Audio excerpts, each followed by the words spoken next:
વિદ્યાર્થી મિત્રો, આજે આપણે ધોરણ 11ના યુનિટ 1નો માહિતી મેળવીએ પુષ્પ સંવર્ધનનો પરિચય.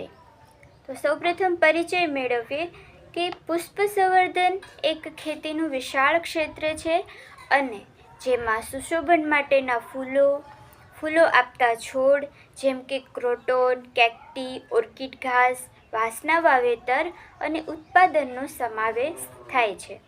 વાવેતર ઉપરાંત તેમાં બગીચાઓનું લેઆઉટ અને ડિઝાઇનિંગ, વિવિધ પ્રકારનો અભ્યાસ, બગીચા અને લેન્ડસ્કેપિંગની સુવિધાઓ પણ સામેલ છે. ફ્લોરિકલ્ચરમાં આવક પેદા કરવા માટે વિવિધ કાપેલા ફૂલો અને છૂટક ફૂલોનું ઉત્પાદન, નર્સરીના રોપાઓ, ફૂલમાંના છોડ, બીજ ઉદ્યોગ, જુદા જુદા પ્રાકૃતિક તેલનો સમાવેશ કરવામાં આવે છે.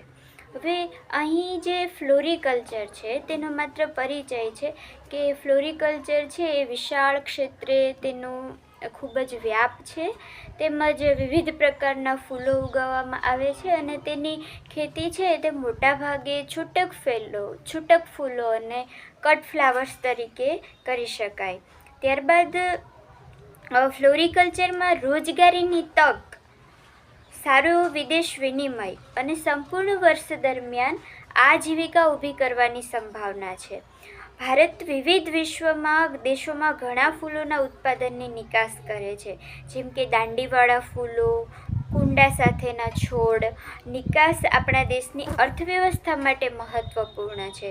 તો ફ્લોરિકલ્ચરમાં આપણે વિદેશમાં પણ વેપાર કરી શકીએ છીએ અને વિદેશી નાણું કમાઈ શકીએ છીએ અને તેના ઘણા સ્કોપ પણ રહેલા છે.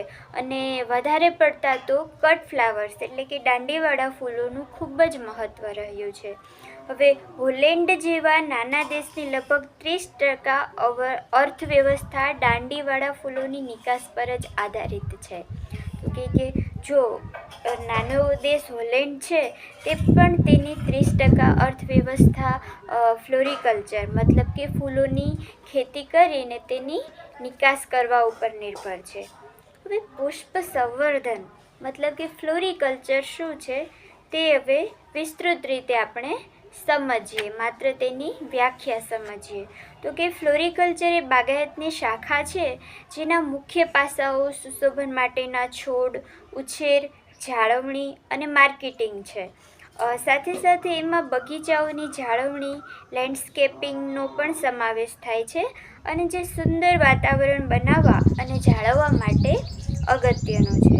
તો ફ્લોરિકલ્ચર મતલબ કે અહીં ફૂલોની ખેતી જેમાં વિવિધ પ્રકારના સુશોભનના છોડ છે, લેન્ડસ્કેપિંગ છે, આ દરેક વસ્તુઓ આવરી લેવામાં આવી છે. ત્યારબાદ છે કે ભારતીય અર્થવ્યવસ્થા અને ફ્લોરિકલ્ચર. તો ભારતીય અર્થવ્યવસ્થામાં ફ્લોરિકલ્ચરનું યોગદાન કેટલું છે આપણે જોઈએ. તો અહીં કહે છે કે રાષ્ટ્રીય બાગવાણી બોર્ડ, નેશનલ હોર્ટિકલ્ચર બોર્ડ, જે 2016ના ડેટા મુજબ દેશમાં અગ્રણી ફૂલ ઉત્પાદક રાજ્યો તરીકે તમિલનાડુ છે 19%, ત્યારબાદ કર્ણાટક 13% અને પશ્ચિમ બંગાળ છે 12%. હવે મહારાષ્ટ્ર, કર્ણાટક, આંધ્રપ્રદેશ અને હરિયાણા, તમિલનાડુ, રાજસ્થાન, પશ્ચિમ બંગાળ મુખ્ય મથકો ફ્લોરિકલ્ચર તરીકે ઉપડી આવ્યા છે. આ રેશિયો કોણે કાઢેલો છે તો કે અપીડાએ 2016નો રેશિયો છે, 16-17નો રેશિયો છે. બાગાયતી ઉત્પાદનમાં 1.1% હિસ્સો ફ્લોરિકલ્ચર ઉત્પાદનનો છે. તે નેશનલ હોર્ટિકલ્ચર બોર્ડ દ્વારા 2015-16માં ડેટાબેઝ કરેલું છે. હવે NHB ડેટાબેઝ 2015-16ના અંદાજ પ્રમાણે 278 હેક્ટર વિસ્તારમાં લગભગ 2184 મેટ્રિક ટન ફૂલોનું ઉત્પાદન થઈ શકે.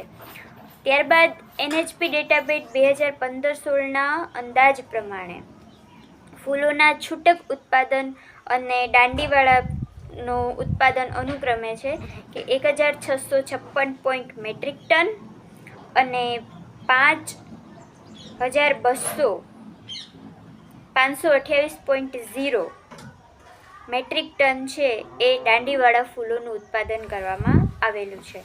ત્યારબાદ છે NHB ડેટાબેઝ 2015-16ના પ્રમાણે સૌથી વધુ ફૂલોનું ઉત્પાદન તમિલનાડુમાં થયેલું હતું, જે છે 416,000 ટન, અને ત્યારબાદ કર્ણાટકમાં 280,92,000 ટન નોંધાયું હતું.